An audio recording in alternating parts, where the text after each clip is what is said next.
Français parlent aux Français. Bienvenue dans ce format intitulé « L'effondrement en bref ». Plongeons directement dans les actualités chaudes du moment pour tenter d'y voir plus clair sur les événements en cours sur le plan international. Voici le développement des 24 dernières heures. En Syrie, l'armée israélienne a lancé cette nuit une frappe sismique sur la ville de Tartous. Les bombardements ont été si puissants qu'un tremblement de terre de magnitude 3 a été ressenti dans la région.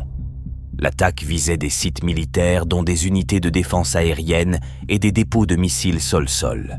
Tartous, qui est le deuxième port du pays, accueille l'une des principales bases militaires russes. Il s'agit d'une base navale ouverte dans les années 70. Elle est stratégique pour la marine russe car elle lui assure une présence en Méditerranée. Depuis la chute du régime de Bachar al-Assad, allié de la Russie, Moscou, qui s'inquiète de l'avenir de ses sites militaires en Syrie, a entamé des discussions avec les nouvelles autorités syriennes afin de garantir la sécurité de ces bases, mais leur devenir est incertain. Le président syrien renversé, Bachar al-Assad, s'est exprimé publiquement aujourd'hui.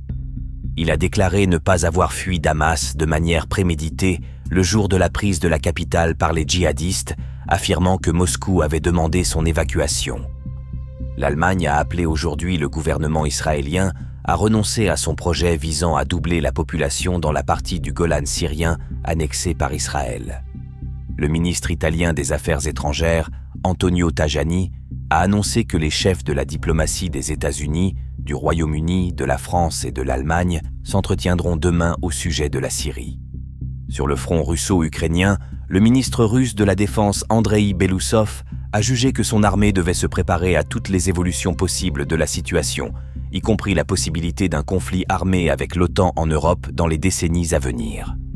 Le secrétaire général de l'OTAN, Mark Rutte, recevra mercredi à Bruxelles le président ukrainien Volodymyr Zelensky et plusieurs dirigeants européens pour discuter du soutien à l'Ukraine, en particulier en matière de défense anti-aérienne. La Norvège va fournir une aide de plus de 230 millions d'euros à la marine ukrainienne pour appuyer sa défense en mer Noire, a annoncé le gouvernement aujourd'hui. Ces fonds seront également utilisés pour l'entraînement des soldats ukrainiens et les opérations de déminage. Depuis plusieurs semaines, des vols de drones suspects ont été repérés au-dessus de sites sensibles américains, mais également en Europe, notamment en Allemagne et au Royaume-Uni. Plusieurs enquêtes ont été ouvertes localement, mais leur origine est toujours inconnue quant à présent. Les seules pistes avancées publiquement ne sont que pure spéculation. À tous, de la radio Bref, l'effondrement, fin de transmission.